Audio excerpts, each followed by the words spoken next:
ओवैसी साहब आने वाले हैं हेलीकॉप्टर से। आप देखिए, मैं आपको दिखाता हूँ चेक का नजारा है। 40,000 पहलवान जो है राष्ट्रीय लोक समता पार्टी से खड़े हुए हैं। मैं आपको बताता हूँ, इससे पहले कांग्रेस में थे। आप देखते हैं कि ओवैसी साहब का कैसा जो है समर्थन होता है चुनाव के लिए। मैं आपको पूरी वस्तुओं की बताता रहूँगा। भागलपुर से दीपक नौरंगी।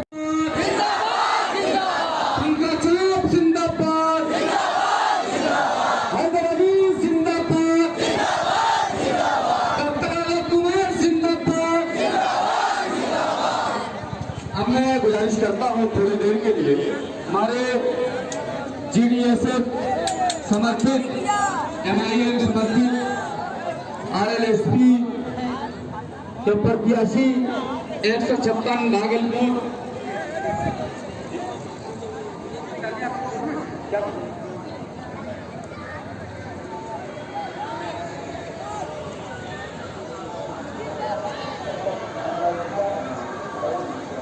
हम ये सही है, कई बार ऐसे मौके आते हैं जहां पर हमको किसी पार्टी के लिए वोट करना पड़ता है, लेकिन आज आपकी पहली प्रायोरिटी, पहला मकसद ये होना चाहिए कि वो जो हमारा नुमाइंदा हो वो हमारे बीच का हो, जो हमारे मसाइल को समझता हो, जो हमारे मसाइल को जानता हो, जो हमारे मसाइल को उठा सकता हो, जो हमारे मसाइल को पूरा कर सकता हो और अवाम तक पहुंचा सकता हो, उसकी हमें जरूरत है। सामने से हटिए। इसलिए भाई अच्छी तरह ये बात समझ ले कि मुखिया का इलेक्शन नहीं है और पंचायत का इलेक्शन नहीं है, ये वार्ड परिषद का इलेक्शन नहीं है, यह कानून नहीं बनता है। जो कानून बनकर आता है उसको इम्प्लीमेंट करने के लिए ये सरकार ने सिस्टम बनाया है। लेकिन आपकी जरूरत और आपके मसाइल कहाँ तय होते हैं, किस जगह तय होते हैं? वो असेंबली में तय होते हैं, पार्लियामेंट में तय होते हैं, विधानसभा में तय होते हैं, विधान परिषद में तय होते हैं, लोकसभा में तय होते हैं, जो राज्यसभा में तय होते हैं। इसलिए वहां आपका नुमाइंदा पहुंचना सख्त जरूरी है।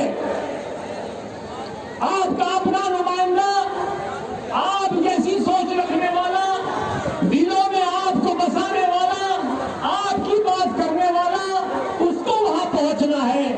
आप जानते हैं कि हमारे जुमला मसाइल, चाहे वो मस्जिद के हो, चाहे वो इमाम बाड़े के हो, चाहे वो कब्रिस्तान के हो, चाहे वो शरीयत के हो, ये सारे मसले हम नहीं उठा सकते हैं।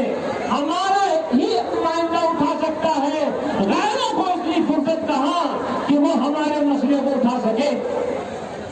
इसलिए ऐसे मौके पर पिछले बार ऐसा था कि दो पार्टियां लड़ रही थी, जिसकी वजह से आपको एक पार्टी को सपोर्ट करना पड़ा ताकि किसी को हराना था। इस वक्त कई पार्टियां हैं और हम अकेले आपकी तरफ से हैं, आपकी नुमाइंदे हैं और इसमें हमने सबने मिलजुल के एक गठबंधन बनाया है। जो हाल आप देख रहे टिकट का बिखराव, टिकट की बिक्री और टिकट की खरीदारी, उसमें ये नहीं देखा जाता है कि कैंडिडेट कैसा है, कितना कर्मठ है, कितना मजबूत है, कितना हमारे मसाइल को उठा सकता है। हम तो पैसे दे करके टिकट खरीद लेते हैं और फिर वो पैसे खर्च करके वोट भी दिलवा देता है।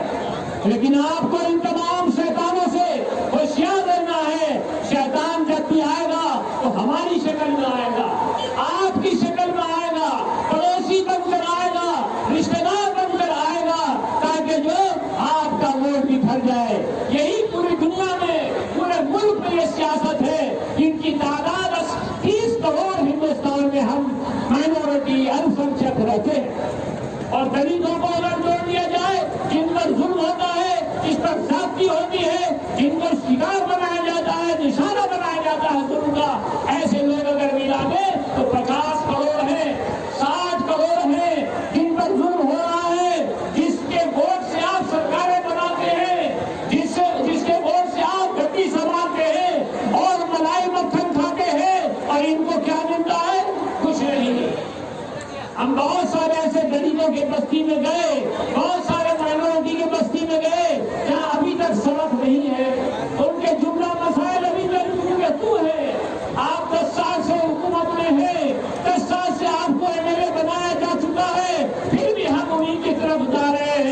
और उन्हीं की बात कर रहे हैं। नहीं है कि इस वक्त 2 पार्टी है, इस वक्त 4 ऐसे हैं जो मुकाबले में खड़े हैं और वो तमाम लोग एक दूसरे को काटने में लगे हुए हैं।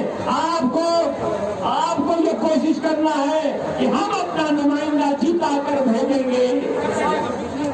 हमारा मकसद जिताने का है, हमारा मकसद लोगों को ऐसे नुमाइंदे चुनना है कि जीत कर आगे जाए।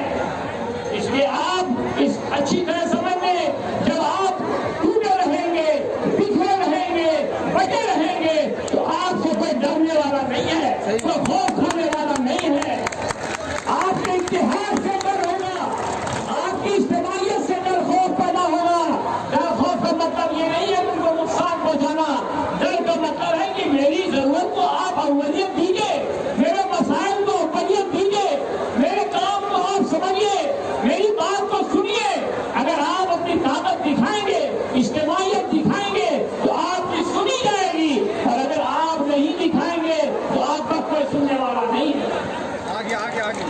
इससे तमाम हजरात से मैं दरख्वास्त करता हूँ कि आप हजरात अच्छी तरह से ओवैसी साहब की बात सुने और उनकी बात को सुनकर फैसला करें कि हम सबको एक तरफ वोट देना है और शादी से दाल पंखा छाप 5 के नंबर पर आपको बटन दबाना है। बहुत बहुत शुक्रिया।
भी जलसे में शिरकत की और बावजूद इसके कि आज जुमा है, आप तमाम ने नमाज जुमा के बाद आज जलसे में आए, आपका बहुत बहुत शुक्रिया।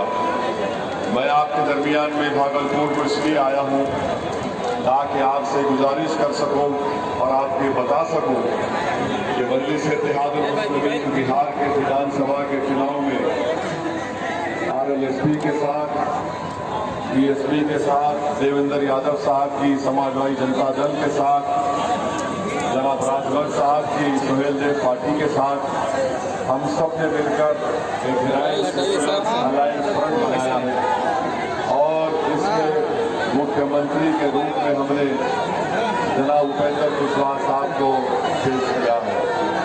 मैं आपके पास ये बताने आया हूँ कि बिहार में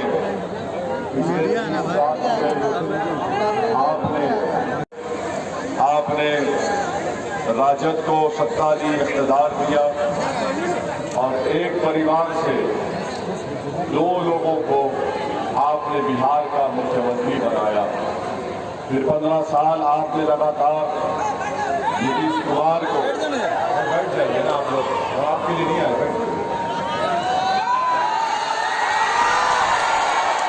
15 साल आपने नीतीश कुमार को मुसलसल बिहार प्रदेश का वजीर आला या मुख्यमंत्री बनाया।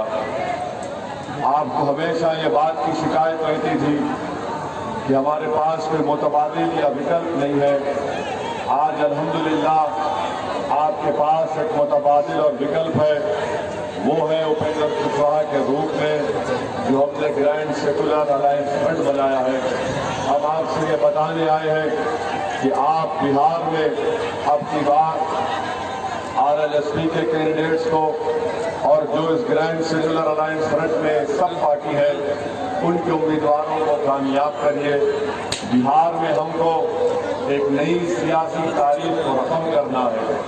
आप 15 साल से देख रहे हैं कि किस तरह बिहार में बदहाली फैलती जा रही है, और यहाँ पर आपने 5 साल पहले महागठबंधन के नाम पर भागलपुर की आवाम ने कांग्रेस के उम्मीदवार को कामयाब किया।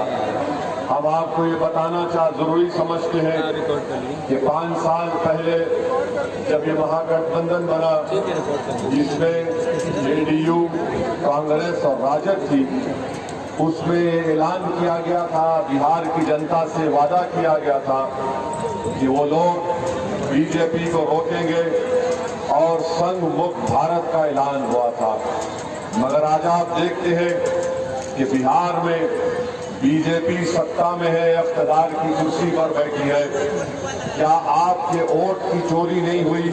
क्या आपको धोखा देकर, आपको झूठ बोलकर वोट हासिल किया गया कि बीजेपी को इख्तियार से दूर रखा जाएगा? तो क्या इसकी जिम्मेदारी कांग्रेस पर आयद नहीं होती है कि भागलपुर में 5 साल पहले आपने हम तमाम को ये झूठ बोलकर वोट हासिल किया था कि हम बीजेपी को सत्ता से इख्तियार से रोकेंगे? तो हर तौर से जिम्मेदारी कांग्रेस पर भी आयद होती है।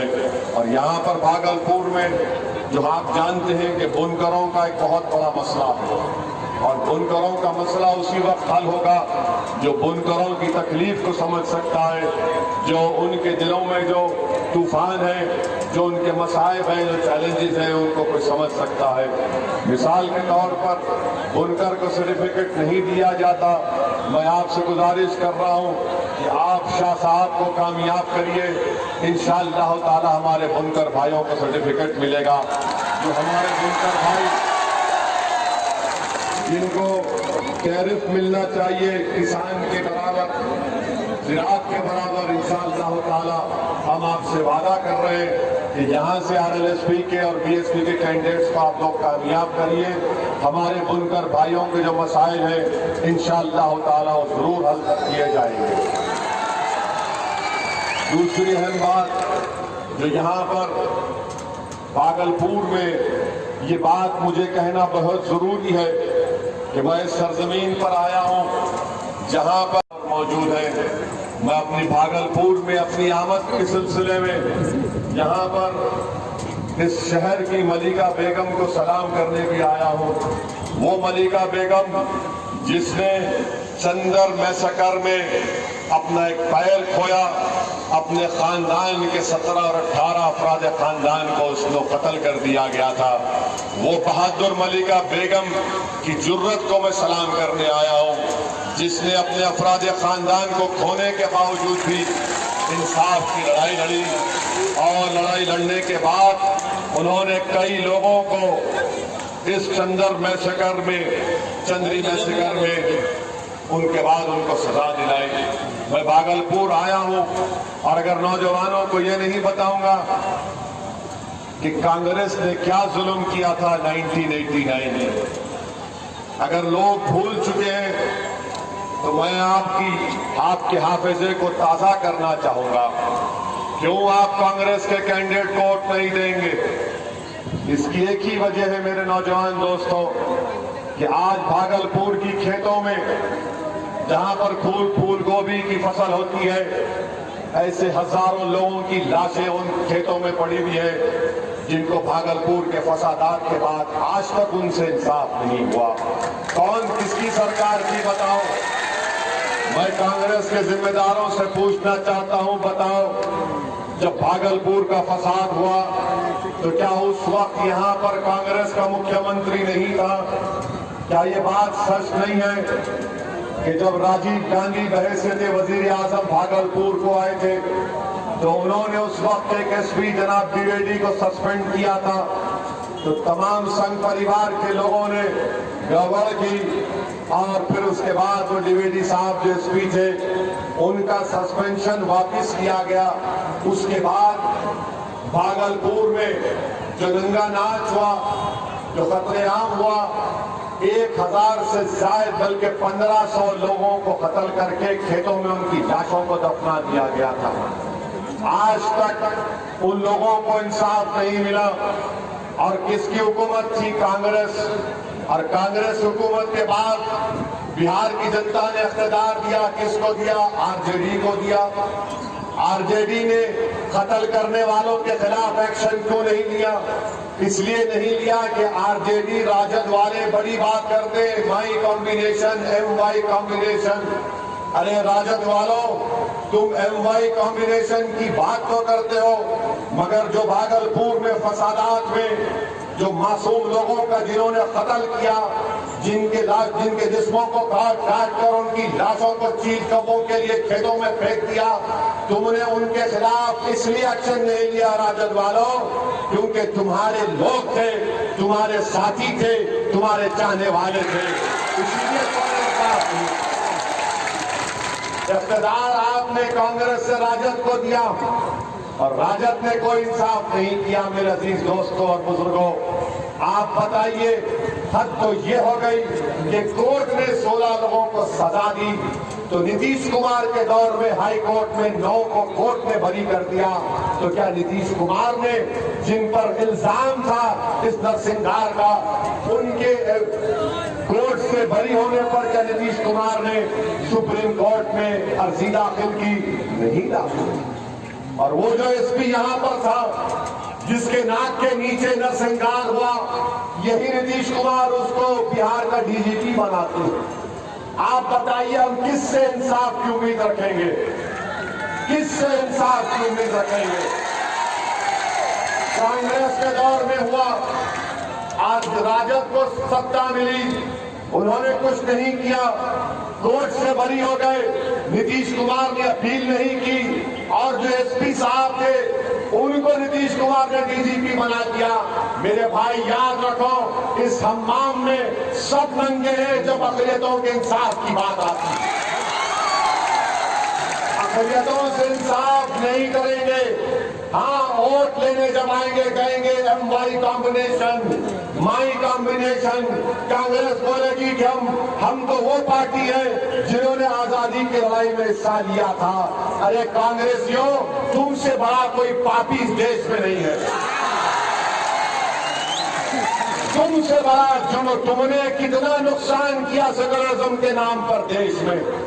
अगर आज दिल्ली का बादशाह नरेंद्र मोदी बनकर बैठा है तो कांग्रेस की नाहली और उनके फजूल, उनकी कमजोरियों की वजह से नरेंद्र मोदी 2 वर्ष देश का प्रधान मंत्री है। मैं भागलपुर की जनता को पैगाम देने आया हूं, ये कांग्रेसी कभी भी किसी के नहीं हो सकते, ये किसी के नहीं हो सकते। मैं जानता हूं, मैं इनका 8-9 साल इनका साथ दिया हूं। आंध्र प्रदेश, उस वक्त आंध्र प्रदेश में हम UPA में साथ थे, हम देख चुके हैं करीब से इनको किसी से मोहब्बत नहीं। इनको मोहब्बत है तो सिर्फ कैसे किसी को तोड़ा जाए, किससे नाइंसाफी हो जाए और फिर इक़्तिदार को हासिल किया जाए।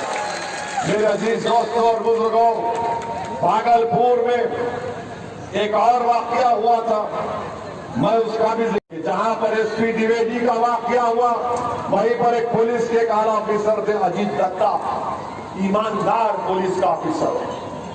उसका ASI ने नरसंहार में हिस्सा लिया तो अजीत दत्ता ने इंक्वायरी करके उसको सस्पेंड कराया और उसको सजा दिलाई।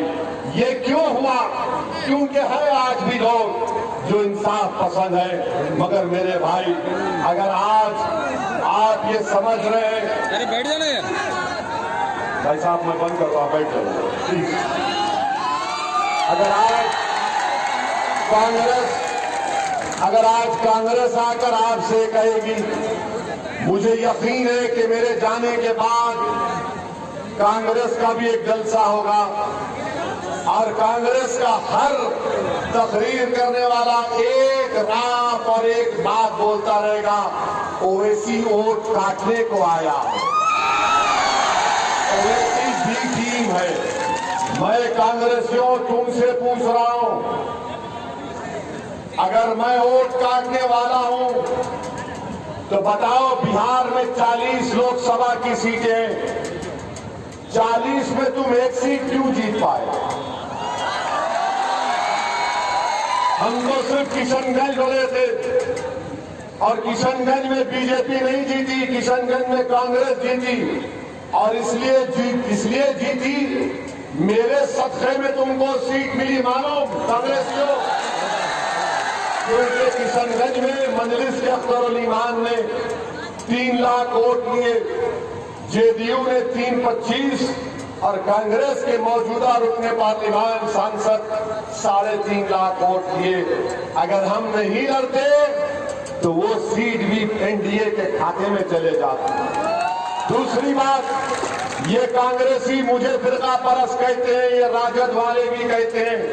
राजद वालों, मैं तुमको भागलपुर से कह रहा हूं, ये भागलपुर के फसादात में जो लोग आज अपनी खबरों में सोए हुए हैं, वो हमको पुकार कर कह रहे हैं कि राजद के दौर में हमसे इंसाफ नहीं हुआ।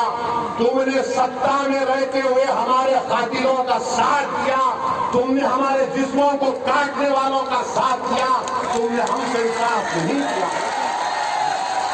अब रहा सवाल मेरी फिरका परस्ती का, तो सुनिए आप, 190 पार्लियामेंट की सीट पर कांग्रेस और बीजेपी का मुकाबला हुआ। 170 सीट पर बीजेपी जीत जाती है, हम नहीं लड़े। क्यों हार गए कांग्रेसियों? क्यों नहीं तुम हराए? तो मालूम हुआ कि कांग्रेस का वोटर नरेंद्र मोदी का दीवाना होकर उसको वोट दिया। अब कांग्रेसी आकर हमसे पूछते हैं, तुम हार गए तो मुल्ला जी पर इल्जाम, तुम जीत गए तो परिवार पे कामयाबी आते। ये कब तक चलेगी तुम्हारी मुनाफिकात? अब तो होश की नाखुन लो और जान लो कि जब तक ये कांग्रेस रहेगी, इनकी क़यादत रहेगी, ये लोग बीजेपी को जिताते रहेंगे। क्या ये बात सच नहीं है कि अमेठी में राहुल गांधी हार गए और केरला में जाकर जीत गए? इसलिए जीत गए कि वहां पर 35% अक़लियतों का वोट था। बताओ, अमेठी मैं रहा था अमेठी। और फिर मुझ पर इल्जाम कि मैं फिरका परस्त हूं, मैं वोट काटता हूं। अरे कांग्रेसियों, महाराष्ट्र में सुनो, आरजेडी वालों, तुम जिसके साथ बैठकर राम और श्याम की जोड़ी दोनों बने हुए हैं, सुनो हमारी बात को। महाराष्ट्र में इम्तियाज जलील हमारे पार्टी के एमपी, औरंगाबाद से 23 साल के शिवसेना के एमपी को इम्तियाज जलील ने हराया और वहां पर मजलिस का एमपी बनता है औरंगाबाद। महाराष्ट्र में असेंबली इलेक्शन हुए, आज कांग्रेस शिवसेना बैठकर निकाह कर लिए। शिवसेना और कांग्रेस का निकाह हो गया और वलीमे की दावत पे हमको नहीं बुलाया। ये कौन सा निकाह आपने किया भाई? कौन सा निकाह किया आपने? आप शादी कर लिए। शिवसेना वो शिवसेना जिसका रोल श्री कृष्णा कमीशन की रिपोर्ट में लिखा गया कि मुंबई के फसादात में बाल ठाकरे जनरल का रोल अदा कर रहा था। बताओ, आज कांग्रेस शिवसेना के साथ है और तुम्हारी इतनी हिम्मत कि हमसे सवाल करेंगे? आप बताइए, इनका फिरका परस्ती ये है। जो कांग्रेस अब नहीं उठने वाली है इंशाअल्लाह ताला, अब कांग्रेस नहीं उठने वाली है। इनको बैसाखियों से भी नहीं उठा सकते आप। दुनिया का पावरफुल विटामिन लाके भी खिला दो, कांग्रेस नहीं उठने वाली है। महाराष्ट्र में कांग्रेस के एमएलए बीजेपी में भागते हैं, ओवैसी जिम्मेदार। कर्नाटका में भागते हैं, ओवैसी जिम्मेदार। नागालैंड में भागते हैं, ओवैसी जिम्मेदार। मध्य प्रदेश में 1 नहीं 18 भाग जाते, हम जिम्मेदार। अरे कांग्रेसियों, अगर कोई 50 साल का जिसको नौजवान तो अभी कहते हो, अगर वो शादी नहीं करे तो मैं जिम्मेदार। फजर के वक्त में मुर्गा नहीं पुकारे तहज्जुद के लिए तो हम जिम्मेदार। तुम्हारे घर में अगर गाय और भैंस दूध ना दे तो हम जिम्मेदार। सुबह में सूरज देर से निकला तो हम जिम्मेदार। हाँ, एक बात के जिम्मेदार हम जरूर बनेंगे, तुमको सत्ता से हटाएंगे, भागलपुर से ये जिम्मेदारी मैं लेने तैयार हूं। मगर हर चीज की जिम्मेदारी हमारे खाते हो। अरे हर चीज क्या कर दिए जी?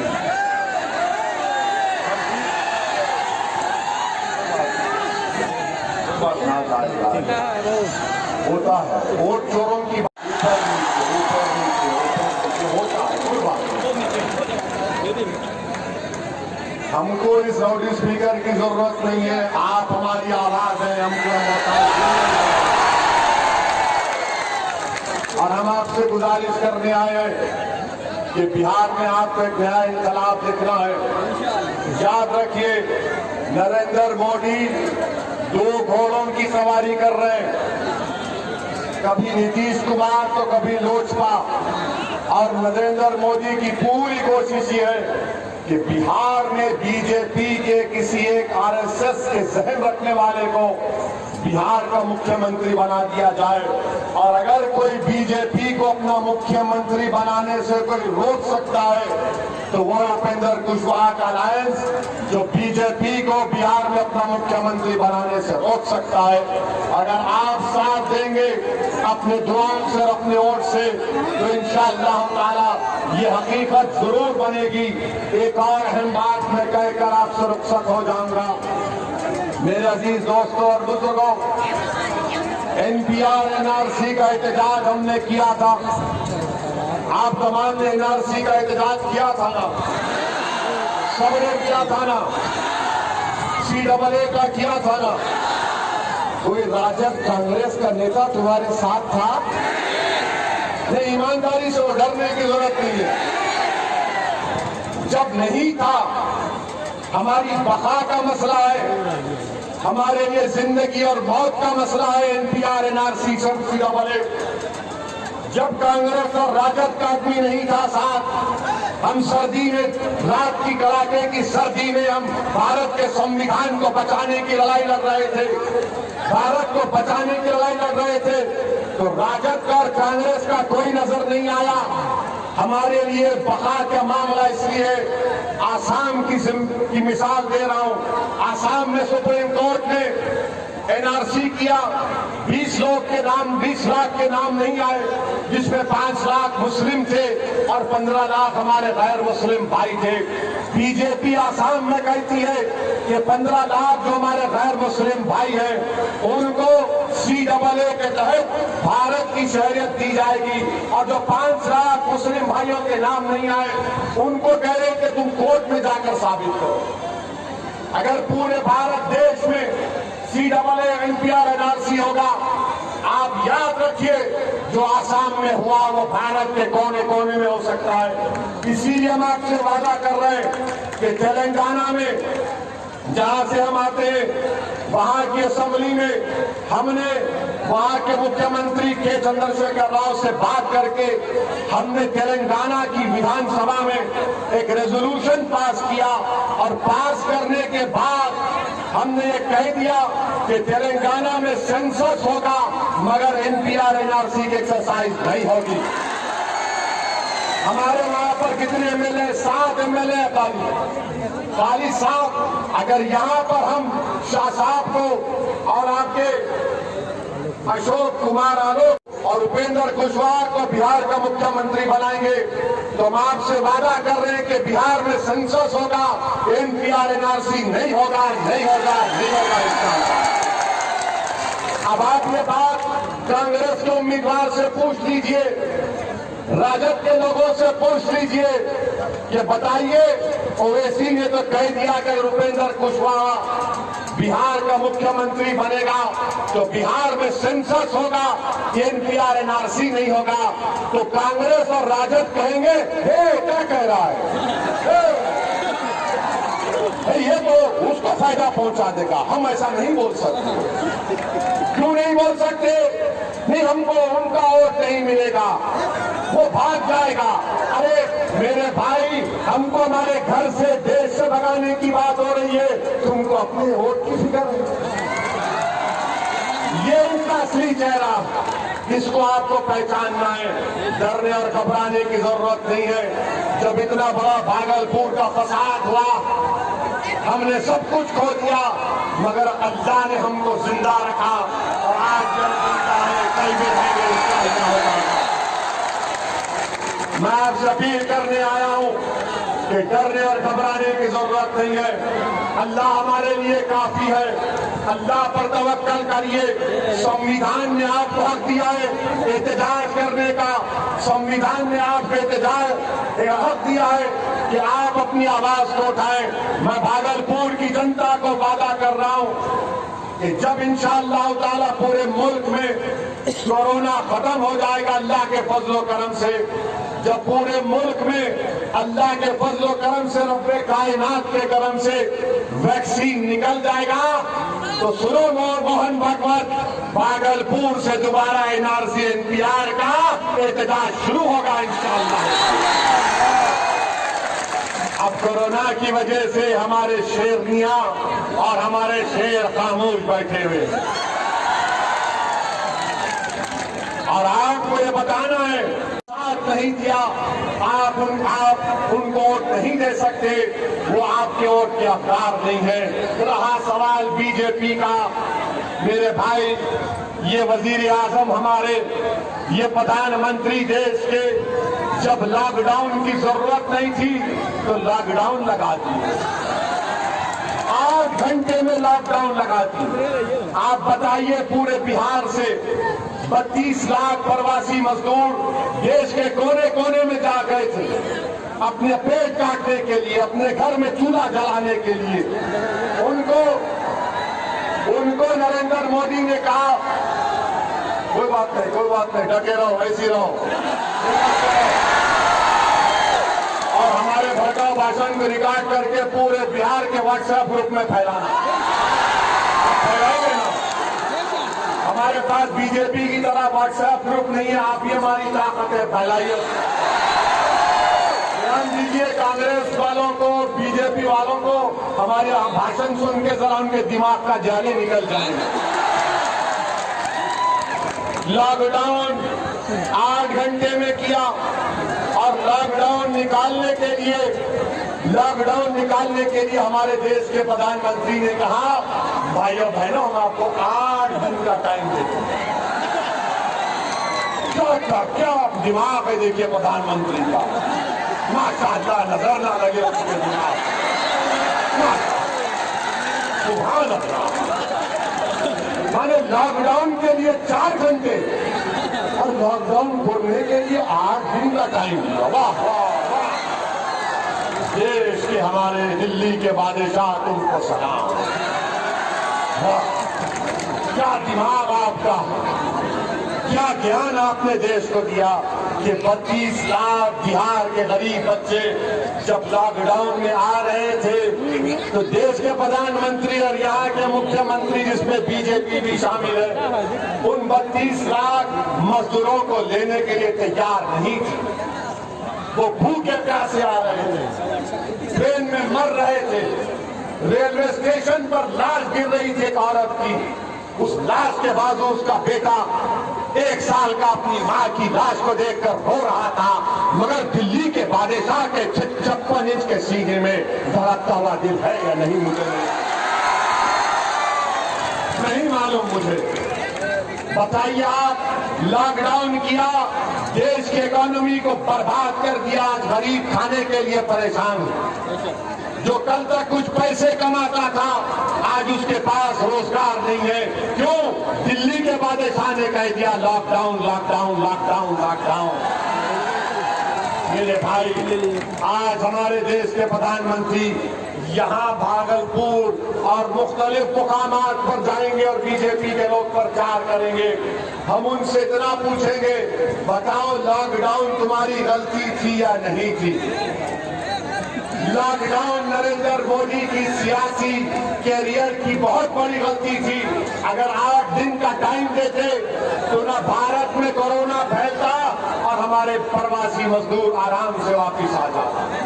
अब दूसरी बात, भारत के प्रधानमंत्री बिहार के दूसरे मरहले के चुनाव के लिए आए थे और आकर भारत के प्रधानमंत्री ने बिहार के इलेक्शन में ये कह दिया कि हमने राम मंदिर को बनाना शुरू कर दिया। प्रधानमंत्री जी थे कि मैं और नीतीश कुमार ने बिहार में गरीबों के लिए शौचालय बनाने के लिए हमने 2000 की रिश्वत आम कर दी। प्रधानमंत्री कहते थे कि गरीबों को प्रधानमंत्री आवास के लिए, घर के लिए मैं और मेरे नीतीश ने 20,000 की रिश्वत को आम कर दी। शौचालय नहीं बनता बगैर 2000 की रिश्वत के, घर नहीं मिलता 20,000 की रिश्वत के बगैर। और फिर सोने पे सुहागा ये है कि राजद जिसको 15 साल मिले कांग्रेस के साथ, वो कह रहे हैं कि हम 10 लाख नौकरियां देंगे। तो नरेंद्र मोदी दिल्ली के बादशाह बिहार में आकर कहते तू 10 लाख तो मैं 19 लाख दूंगा। हमारे वोटों का हर्राज हो रहा है क्या कोई बिहारी की कीमत 29 लाख नौकरियां हैं? क्या ये एक बिहारी की अहमियत है जो 15 साल में भागलपुर में इंसाफ नहीं किए, कातिलों को छूट दिए, रेशम के कारोबार को बर्बाद कर दिए? वो नौकरी की बात करेंगे, वो नौकरी की बात करेंगे।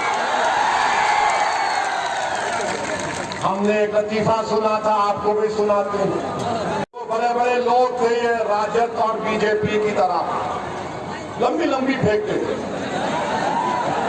एक ने कहा कि हमारे दादा के पास इतनी जमीन है कि नेपाल के बॉर्डर तक हमारे दादा की जमीन है। बोला कि नेपाल के बॉर्डर तक तुम्हारे दादा की जमीन? बोले हाँ, वो उससे बढ़कर हमारे दादा का जो कमरा था, दीवान खाना था, वो 4 एकड़ पर था। उसने कहा 4 एकड़ पर एक दीवान खाना? फिर उसने कहा कि हमारे दादा के पास एक ऐसी गली थी कि अगर कोई उस गली में गया तो वापिस आने तक बूढ़ा हो जाता था। तो दूसरा वो भी बीजेपी का सपोर्टर था, शायद नहीं मालूम। उसने कहा हमारे दादी के पास इतना बड़ा बम्बू है कि हमारी दादी नेपाल के पास चांद को खींचकर अपने घर के सामने ला, और जब हमारी दादी का दिल नहीं लगता तो तारों से खेलती है। तो जो राजद का चाहने वाला था वो बोला कि वो बम्बू कहाँ रखती तेरी दादी? उसने कहा तेरे दादा के गली में। बताइए, स्कूल में टीचर नहीं है, बच्चों को पढ़ाने का इंतजाम नहीं है। किसी जमाने में भागलपुर बड़ी बड़ी यूनिवर्सिटियां यहाँ पर थी, आज से 25-30 साल पहले। सब खत्म हो गया, सब खत्म हो गया। मुख्यमंत्री क्या कीजिए? होता है, होता है। हमने कहा ना वोट चोरी की बात करेगी आवाज, होता है। कोई बात नहीं, ये साजिश है मोदी की और राजद वालों की। इसको सीरियस मत लीजिए लतीफा, तो ये इनका मामला है। बहरहाल मेरे अजीज दोस्तों और बुजुर्गों, मेरी सरकार माँ और बहनों, हम आपसे गुजारिश करने आए हैं कि आप यहाँ से शाह साहब को कामयाब करिए, जिनका इंतखाबी निशान सीलिंग फैन है। अशोक आलोक और हैदर अली का बीएसपी के कैंडिडेट है, इनको आप वोट लगाइए। आप याद रखिए हमारी इस बात को कि इंशाअल्लाह ताला बिहार में एक नई तारीख लिखी जाएगी। ये कमजोर और मजलूम अवाम का एक इम्तिहान है, जो बेआवाज है उनको एक प्लेटफॉर्म पर लाया गया है। अगर आप सब लोग अपनी मोहब्बतों से नवाजेंगे तो इंशाअल्लाह ताला जरूर कामयाबी मिलेगी। शुक्रिया, अस्सलाम वालेकुम व रहमतुल्लाह।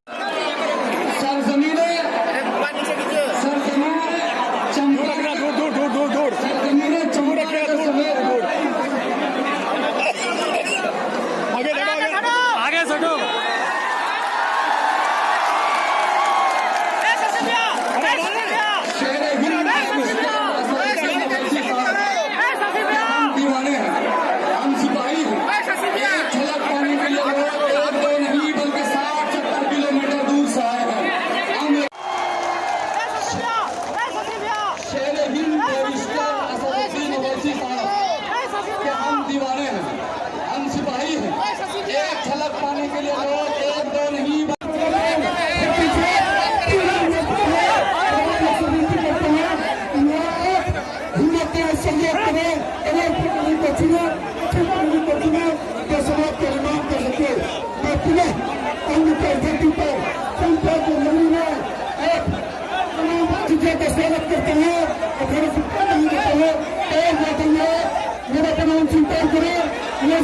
अक्टूबर है, राष्ट्रीय लोक समता पार्टी के सैयद शाह अली सज्जाद साहब भागलपुर से प्रत्याशी हैं और स्टार प्रचारक ओवैसी जी आए थे नाथनगर के सीटीएस मैदान में।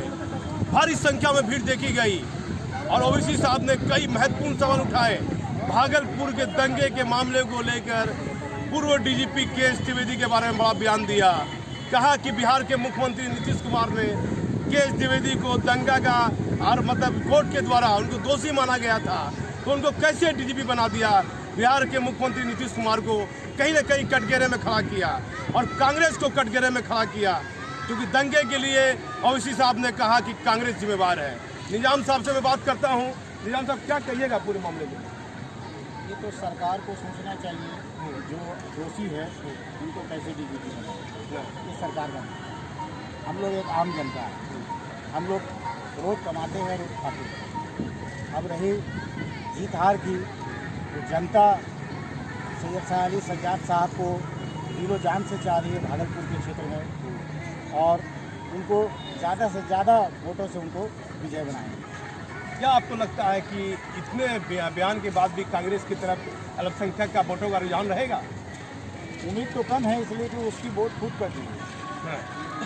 क्या मानते हैं सैयद शाह अली सज्जाद के बारे में, क्या मानते हैं? भागलपुर में लगभग 1,60,000 के आसपास वोट होना चाहिए, जिसमें अगर 60% की पोलिंग होता है तो लगभग 60,000 पोलिंग है।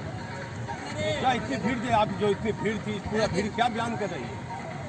भीड़ ये आपको दिखला रही है जनाब कि ये देखिए कितने चाहने वाले हैं असदुद्दीन ओवैसी साहब के। ये दीवाने हैं, ये जो मैदान के अंदर थे ये उनके दीवाने हैं। ये वोट शाह अली सज्जाद साहब के अलावा और किसी के जाने वाले हैं। क्या संदेश गया ओवैसी साहब के आने के बाद, जो बड़ी संख्या में भीड़ थी, क्या संदेश गया?